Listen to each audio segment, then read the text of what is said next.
Ela lonke Kirisa ubona Dumela Likai Munibanji habari ndugu zangu.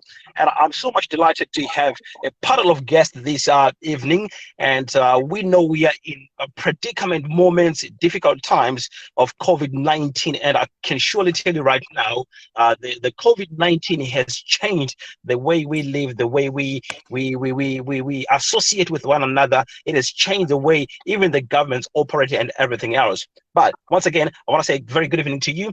Please, as you come in, may you kindly just tell me where you're watching from. If you're in Uzumba Maramba Bufungwe, please be happy and tell us that you're from Uzumba Maramba Bufungwe. But as we do so, I'm going to be showing you guys one or two. I'm going to be showing you guys one or two videos that are coming from Malawi, and you see what other countries are going through before I can introduce you to my panel. So my panel, please, may you bear with me. I'll be swapping you in and out, and you introduce yourself in a moment.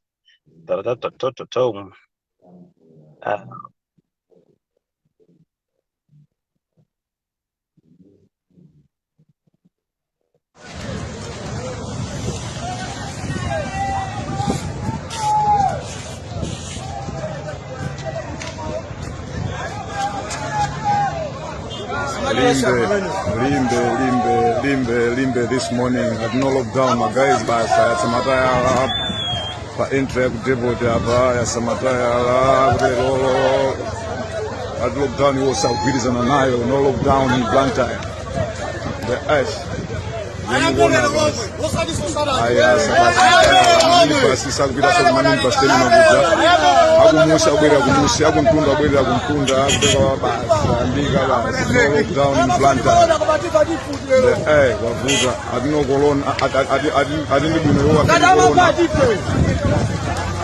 Ngarafuna hape ni mfudu mabona yo yaganiga ndantu avuda kwambiri watema lero muri kwanza mveni ngona this is Limbe in the morning as well as this ndizavuda basi anarafuna mfuti safuna za corona zoso yani.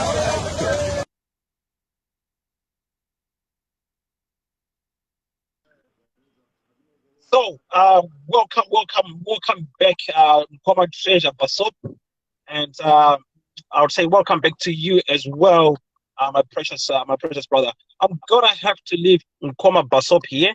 I'm gonna have to leave Mkoma Basop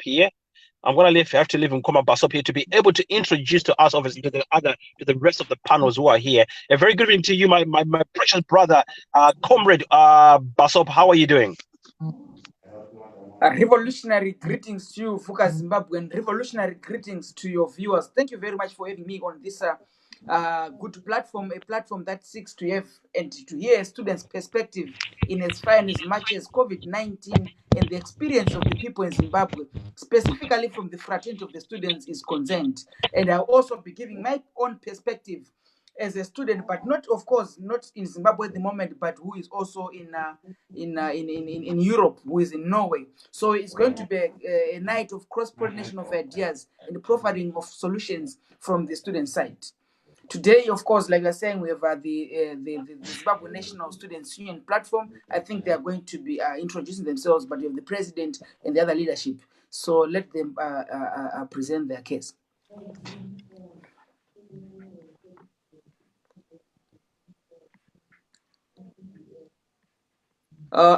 Thank you very much. Are you with me, Fuka Zimbabwe?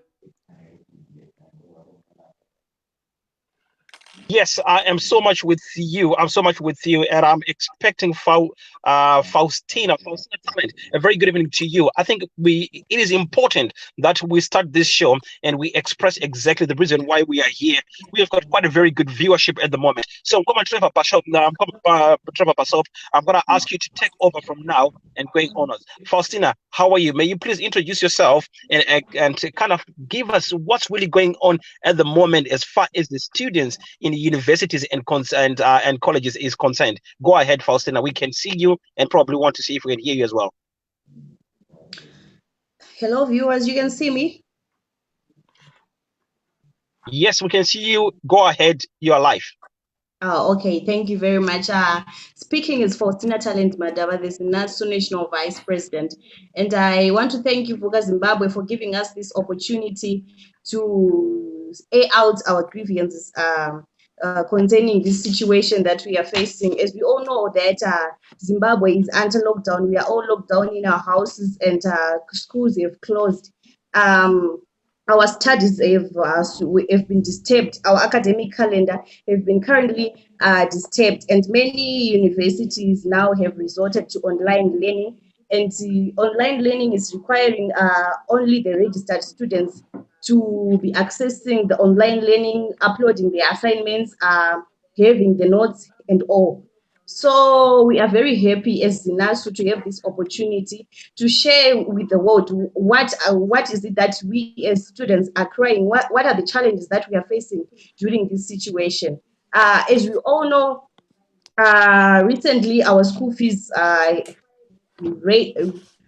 our school fees were I don't know which correct word can I use to describe how much high they were. And at the current moment, many students are suffering. I mean, they are having difficulties in paying the school fees, finishing the payments.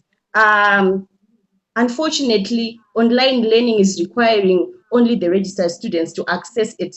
And we as the NASU, as a board that represents students, we are here to cry out to the government that if it's possible, please, the government need to also take into consideration that there are students out there who are suffering, who are not able to access online learning. Why? Because some do not have gadgets, and some are not having the data bundles. The data bundles are very expensive and they cannot afford data. Am I still on live?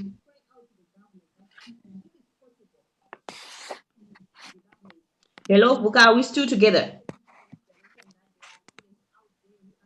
Yes, we are still so much together. Former Treasurer Basab is actually waiting on the other end as well. What we have here, we've got students who are studying in Zimbabwe. As you can see, Faustina, who is the vice president of the ZINASU Zimbabwe, is here also trying to explain to us the situation on the ground as far as the students are concerned.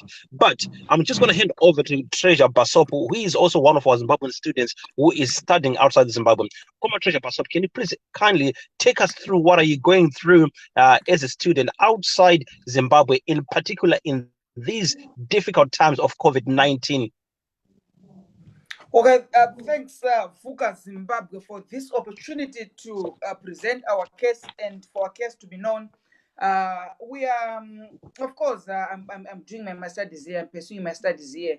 And the first thing that happened with regards to students after the 12th of March in Norway, when universities and public institutions were shut, people were asked to not to attend university premises, and also students were asked to go back to their countries, those who have wanted to do so, even with the help of their governments. Because we saw other countries like the US, we saw other countries like Germany, we saw other countries calling upon their own students to come back in the country and face the crisis together with their governments, their parents, and their families. But for some of us with governments that were incapable, we were supposed to make use of our own resources to go back to our country. So we just ended up staying here. Then the next thing, as a student in a foreign land, we were not catered for also by the government when it comes to our day-to-day expenses, which we thought and expected, probably because it's known that jobs have been lost. So the students here, they got compensation for the number of hours that they've lost their jobs, so they maintain their incomes. But for some of us who are foreign students in a foreign land, nothing of such sort happened. So we will be expecting help from the countries, from our parent countries, which of course when you're coming from Zimbabwe, it would be very much difficult when you're in a foreign land like this. So these are some of the things that we're experiencing as students, but our universities, they still continue to function. We have not stopped going to school, literally. We have stopped to attend premises, but we still do everything here on the internet, thanks to the internet, and thanks to Mark Zuckerberg, and thanks to all other people who have been coming up with brilliant innovations, including Zoom, because Zoom is one of the most decorated platforms or applications that we are using together with our lecturers and fellow students to continue our studies. So even our exams, we are still taking them on Zoom. So on that regard, we say thank you very much, because our education time period is never going to be affected. Oh, or that's within brilliant. What I'm going any to ask as well specified time is, period. Faustina, you mentioned earlier on that you're also just like the people in Norway. You are also learning through the internet. What are the challenges that you are mainly facing as far as accessing the educational material is concerned? And if any, do you have any percentage? Do you have figures that shows the number of people who are struggling to get access of this educational material? Oh, okay. Thank you, Vuka. Unfortunately, it has been cutting, and I couldn't hear you properly when it comes to everything that you are saying. But I think you are asking if you have any challenges with regards to educational materials. Yes, that was a question which was actually pointed towards Faustina, and she was just about to answer. Faustina, go ahead. Oh, okay. Thank you, Vuka Zimbabwe. We as Zimbabwean students, we are facing many challenges concerning this online learning. The first challenge that we are facing as students is the issue of data bundles. For one to access online learning, you should have data bundles, and the data bundles are very expensive and we cannot afford. And the second challenge that we are facing is that many students, some of our students come from rural areas where network is actually a problem, and also there are severe power cuts, which makes it difficult for them to access online platform. And also some of our students do not have these gadgets, electronic gadgets for them to access online learning. So these are the challenges that most of the students are facing. And according to the research that we conducted at ZINASU, we figured out that uh, only 15% of the students are actually accessing online learning. What am I saying? I'm saying only 15% of the students are able to upload their assignments, are able to access notes from the online learning, which is something that we are worried about, because looking at the majority is affected, and the majority cannot access online learning. In as much as we consider our economic situation right now, our parents are not going to work. Our parents are at home. We are with them here, and they paid school fees for us. They paid our rentals, and they were so high. You get what I'm Brilliant. saying? So Yeah. right No. now, I wouldn't want to lie to you. We are struggling, and we don't even know how are we going to be accessing this online learning. What I'm going to be doing right now in a minute is obviously I want to hear your plea. Who are you asking for help from? Are you asking from the government? Are you asking from the general population to give you ideas? But before I come to that, I just want to say to Rodney. Rodney, a very good evening to you, and very welcome on Vuka Zimbabwe Muka Zimbabwe program. I'm delighted to see you here. I know you're having problems with the network. This is one of the problems you're also facing to when you're trying to do your education on the internet. Good evening to you, Rodney. Go ahead, I'm listening. Okay, good evening. Thank you for having me. As Zimbabwean students, we're having problems when it comes to e-learning. The main reason being that the data tariffs are so high, and students are not able to afford it. And recently, the network providers have revised their tariffs, and they've skyrocketed, and they're going for 23 weekly, and it's something which student cannot afford, especially students with parents that are peasant farmers. And given that the agricultural calendar and season is already affected, and people are at home, they're not working, and so it's a challenge.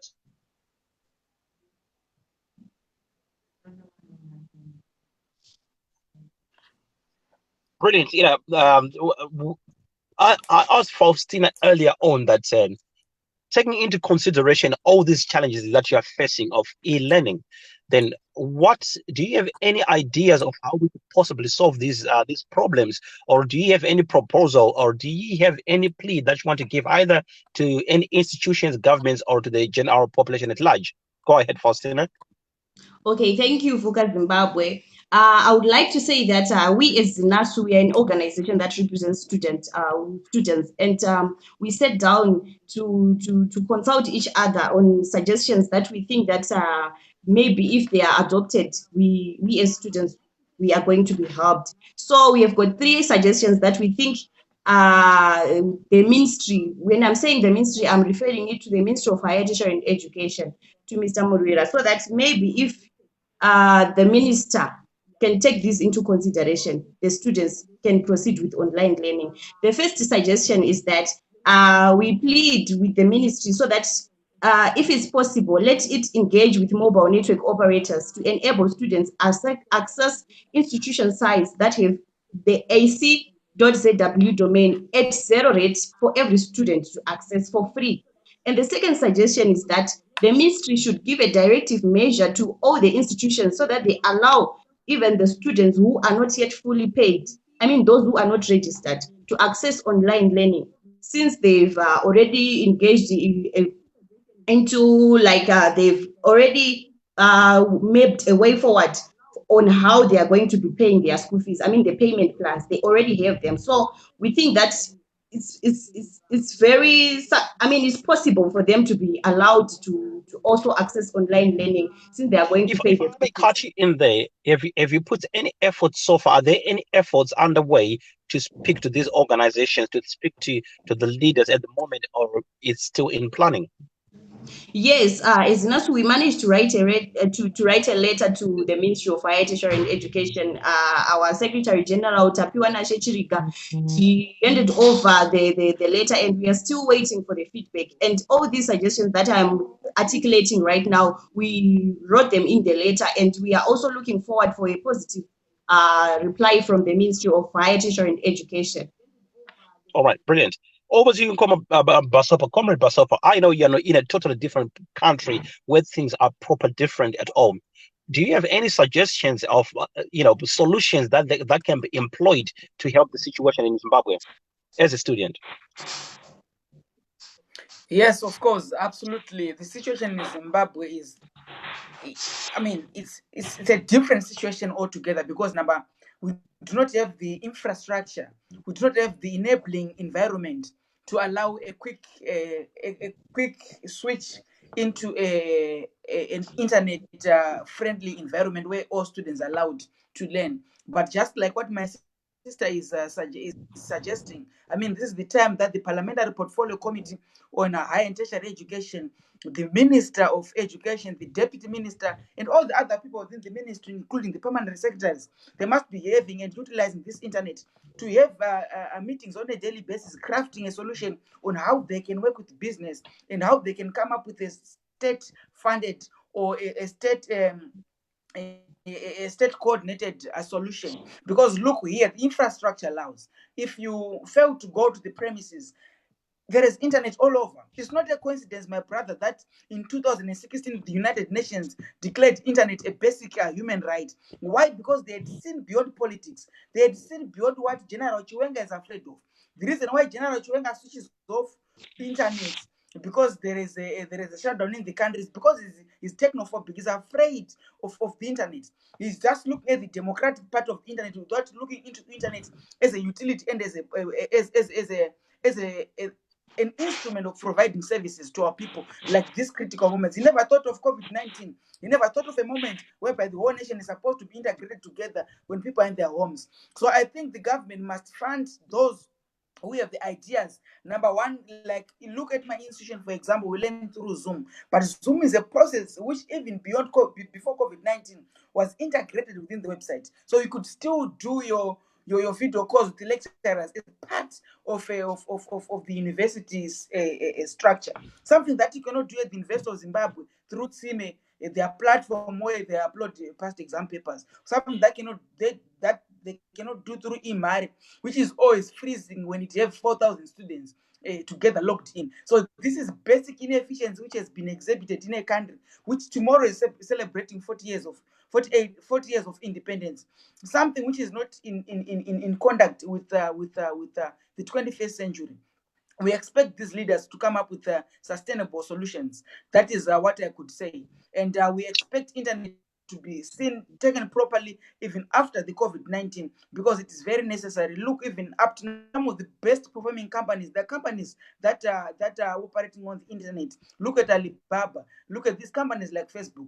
Zimbabwean startups, we cannot have these things because internet is not part and parcel of our day-to-day thing. Most of our people, they are still using a Tumbudzi phones without internet, and the basic internet platform that most people use is WhatsApp. So we need to technologize our Wow, country. wow. Very, very profound. And over to you, Rodney. Do you see any of these things happening in Zimbabwe anytime soon, or do you see that it's going to be a challenge at all? What is your perspective in reference to what has been said by Basop right now? Rodney, yes, Hello. can you hear me, or do you want me? Yeah, I'm hearing the challenges that we might face in Zimbabwe is that people, they are afraid to change, they are afraid to embrace changes. Basop was saying, and the thing being, internet, they never took it as something which might be, or which is something. They never took internet as an essential thing in Zimbabwe. They never considered it like it will work during this time, during these dying times of COVID-19. So they'll be afraid to embrace the change.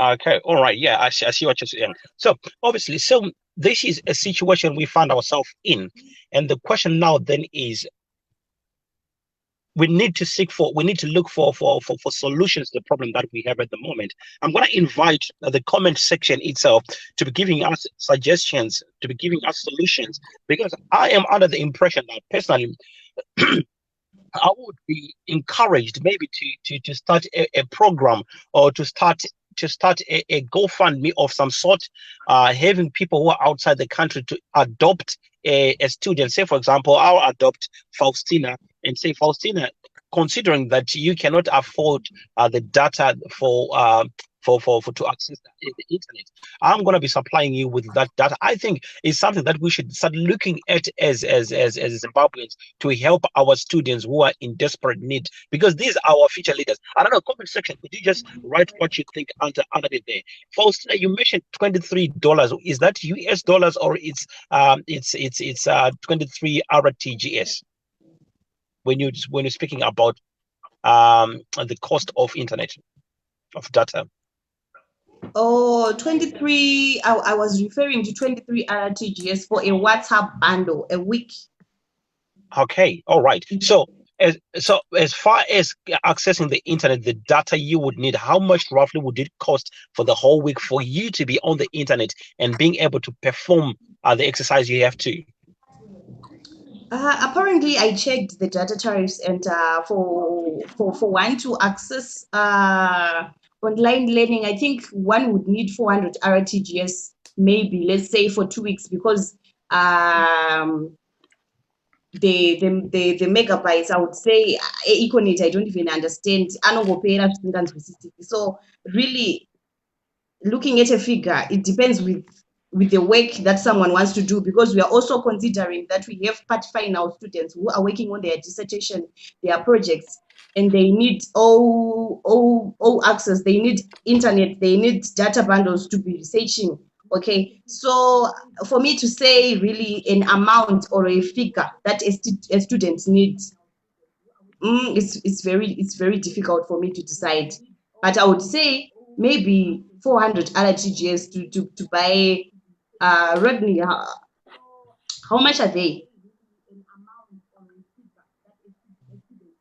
For Well, right, me, I hear you there. That's absolutely fine. It is wait, very you difficult. have to forgive me honestly, because for me to even know how much are the data, I didn't mind even checking, because I know I won't even afford them. You get what I'm saying? I can't afford, and me not checking is just the same. Why should I bother myself? I I do. end up being stressed as a part final student.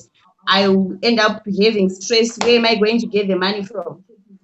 No, I do certainly understand, because even the prices in Zimbabwe, they do fluctuate, and also I don't want to speculate, but everyone at the moment is complaining about the tariffs, the prices, the hikes in prices of these tariffs. But anyway, I personally hope that very soon we might find a solution. If you ever considered to even approach Strive Masiwa, because of late, Mr. Strive Masiwa have been seen to be helping to be helping the country in these desperate times, I think it is worth even maybe approaching these service providers and see if they can give a reduced rate, especially for the students who are learning through e-learning. Common Treasure Basop, just to help us cap the program, could you please give us what do you think or further steps can be taken to alleviate the problem in Zimbabwe? Well, thanks, Fuka, but I would not want to think, honestly speaking, I would think the current problems when it comes to access of education can be solved in this very short time period through the provision of data and probably mobile phones. I think we have a multifaceted, a concatenated concoction of problems here that we are supposed to deal with. Because number one, the assumption probably that you are making is that these students, they all have smartphones. But as you are aware, we even failed to have some of the student leaders on this interview because they were saying their smartphones, they do not support Zoom. Why? Because they are using poor type of phones. Number two, remember 70% of our people, including the students that we are talking about, they stay in the rural areas. And the networks in the rural areas in Zimbabwe is not as strong as we might want. And so I think this is number one, number one thing which can be a very short term challenge, and the right to education is on threat. We hope and pray that this coronavirus is going to be short term, so that after that we can be able to have a solution which is like holistic in approach. But in the short term, I think what can be done is, like you're saying, engage the business community. The through platforms like Econet and all those established service providers, they must be able maybe to offer free textbooks online to students, so that it can be said that as soon as we open, we can write our text or exams. But I wouldn't think that their education can be dealt with in the very short space of time. But I think more and more books and literature must be provided to the students, maybe through platforms like WhatsApp and through other ways of distributing information, so that the students cannot be back. Because also remember, you're talking of higher and tertiary education. What of those students who are within the high school and within the primary? Here, for example, the students in primary and high school, they are able to talk to their teachers online. There are systems and mechanisms whereby the teachers are engaging their students, they're also engaging their parents. So learning is continuously going on. But I wouldn't think that our country, even outside of COVID-19, let's say there was another crisis, which is a disease maybe which is not contagious, we do not even have enough community libraries that can be able to support the students within the locals. So some of the solution we need is that at a good time, we need to strengthen our education system through having community libraries that accommodate the students within those particular areas, so that Wonderful. learning can be able to take place. I hope you have Right. given me. Thank you very much, Nkoma Basop there. We really appreciate that. And if I may have Faustina just to give us a conclusion, and then probably we'll just end on your statements. Thank you, Vuka Zimbabwe. I'm very glad that with us here we've got a senior, to me, he's a senior comrade, senior leadership comrade Basop, and he's sharing with us the ideas that he thinks that may help us. I was actually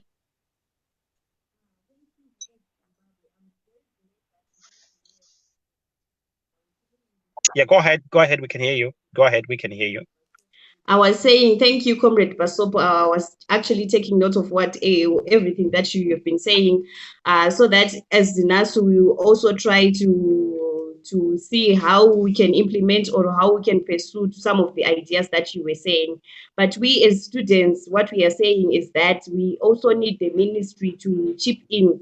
This is the highest moment that we need to see whether the government or the ministry loves us or it doesn't love us. When I'm saying loves us, I'm saying, do they really take us into consideration, or is just them making money out of our education? If they really do care about us, we are also looking forward for them to help us with this online learning, because we understand this is a natural disaster. I can say it's not their fault that Corona has visited us. But what we are saying is students who some of us have paid school fees, and that money is still in the universities' bank accounts. They are just they are just pegged there. There are loads of money there, I would say. So we are saying that to the ministry, we need your help. Help us access online learning. I think that's a good starting point. I personally would say next time when we come on the live here, we would obviously want to see the steps that you have taken, obviously, to try solve the problem that we have. Treasure Basop has highlighted that approaching companies, and you as well, we have suggested even approaching the ministry itself, and make sure that when you do it absolutely aggressively, because at this time of the year, with what's happening around, it needs lots of aggression to get the job done. And I've got Rodney has managed to come back here. Rodney, we keep on losing you. These are some of the problems we are talking about, that the internet is not really good. The network is sometimes bad, and it's very difficult to even manage to have a phone call like here. Rodney, I'm going to have your last words from you so that we can conclude this program. Go ahead, Rodney. We can see you and we should be able to hear you clear. Okay, my last words are, if it's possible, the government should subside like e-learning bundle, like where they have to engage the network providers subside as they did. Yep. All right. Now that's brilliant, guys. Thank you very, very much. I'm gonna say thank you very much, guys, for joining us here. I know it's very difficult time, and also at the same time, getting everybody on the call here, it's proved to be difficult. Trying to make sure that we are all on live on the timely manner. And I appreciate you guys taking your time to be able to be on this program. And we're hoping next time we should be able to go on another bigger platform as well, so you can explain to the greater country the challenges that you are coming across, the challenges that you are facing. And I am sure we as Zimbabwean citizens, we should be able to come together and help our fellow Zimbabwean students in our nation. May the wonderful Lord bless you. Once again, thank you, Treasure Basopo. Thank you, Mankoma Rodney. And thank you, Faustina. Till we meet again. Aluta continue. Aluta continue.